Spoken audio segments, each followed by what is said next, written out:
count the number of days the maximum temperature observed by someone called Jones lies in the range from 18 to 25 degrees. Nakalagay dito, yung pag-record, di ba? Yung alternatives na, yung si Jones, yung nag-observe daw, mag-observe kaya dito tayo. Then, yung range, temperature is from 18 to 25 degrees lang. Depende na yun dito. Kung yung nakuha ni Jones, kaya nasa range, dito siya sa range. Tapos may isa pang alternative, yung out of range. Pag yung record or the range na kinuha ni Jones, wala doon sa 18 to 25 degrees. Yun. Next, number 30.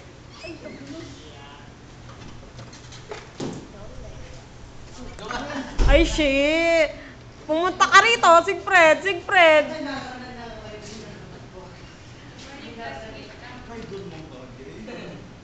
My topic is processing several input and output steps. So far, we Spell? just look at the programs. So far, we just look at the programs that process a single input or a single output strips. Now we turn to the more common situation for multiple strips. The method is basically the same, except that the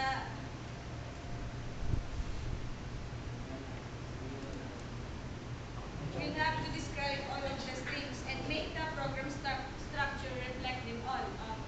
Ito yung example niya, input file, then batch. Yung sa pag-ship na, ay sa pag-transaction. Ito into batches, then kaya siya dito na siya. Tapos of components, then the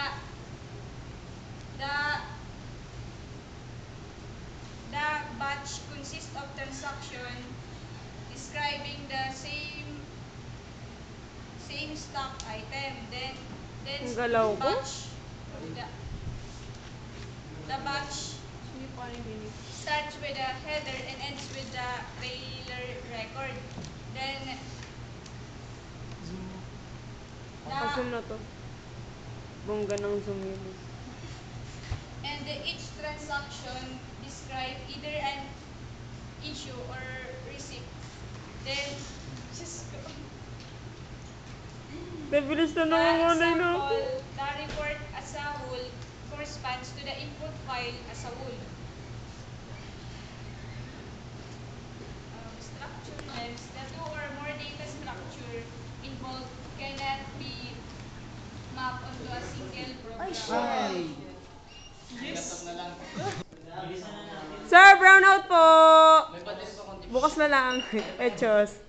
Sige na dyan sa laptop. Brownout hanggang mamaya para di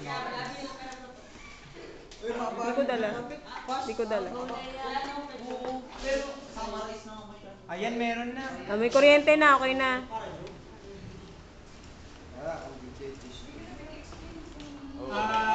Wala na yan. Pag pangalawa, wala na yan. Hindi, sige, diretso.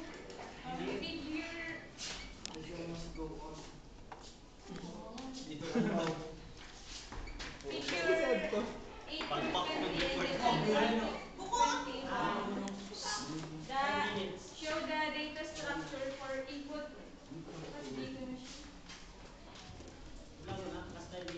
Te, abante mo nga yung laptop, te. Basta yung 8.20, ito siya yung output, tas may input 5 Hindi ko na isinama. tas scan. Yup.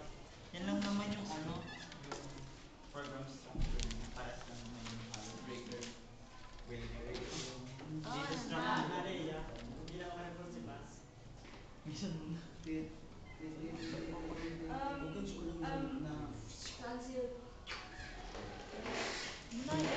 Basta yung sa breaker,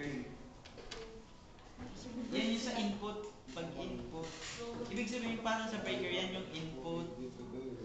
Siya yung Mare, dito sa data structure diagram, yung intermediate file, bale, yung word, 5 minutes na lang. dito sa program structure design, process input produce intermediate, then, parang mo! Then, the line, kukunin niya yung lines ng mga words, then, yun, ipaprocess niya yung word, i-ano niya. Di, wag na. I-ano niya. Sige na, saksak nyo na. Yung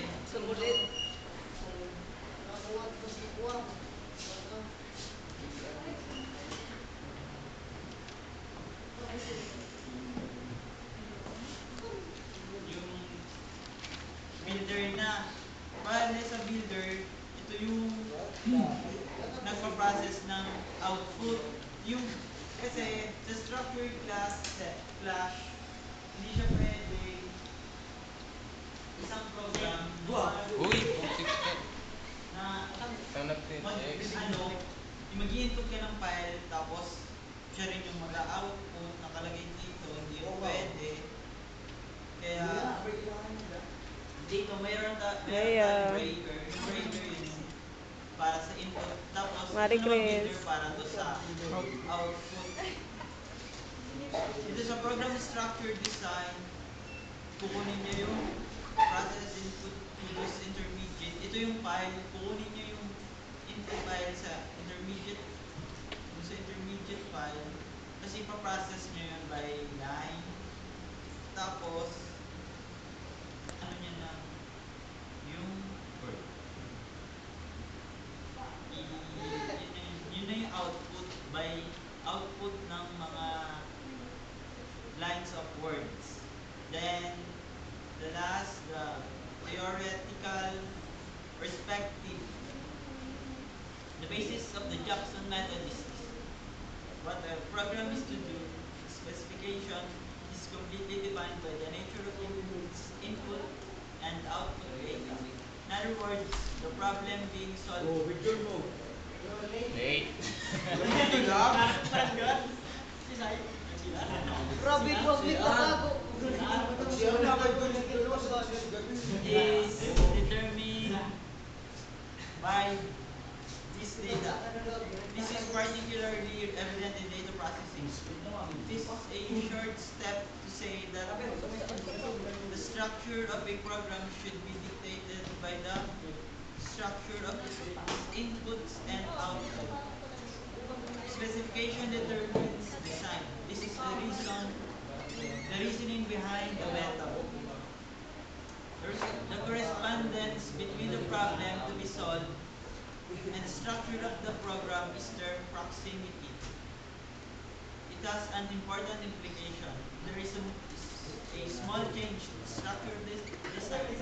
There is a large change to the structure of the data.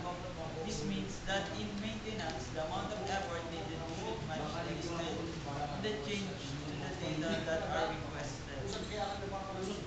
Bale, kung ano, dito sa tinatawag nga ng proximity, kung ano sa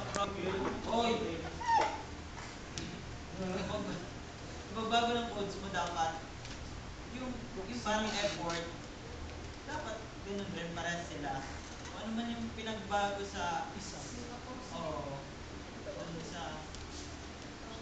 ano niya, dun sa structure ng program, dapat yung Meron ding change na sa halos parehas rin yung pag-change mo sa codes. Then, degree of systematization.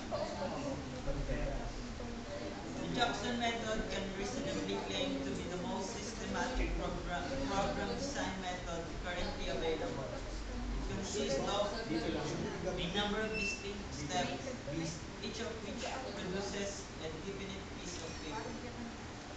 The following claims has been made of the method. First is the non-inspirational.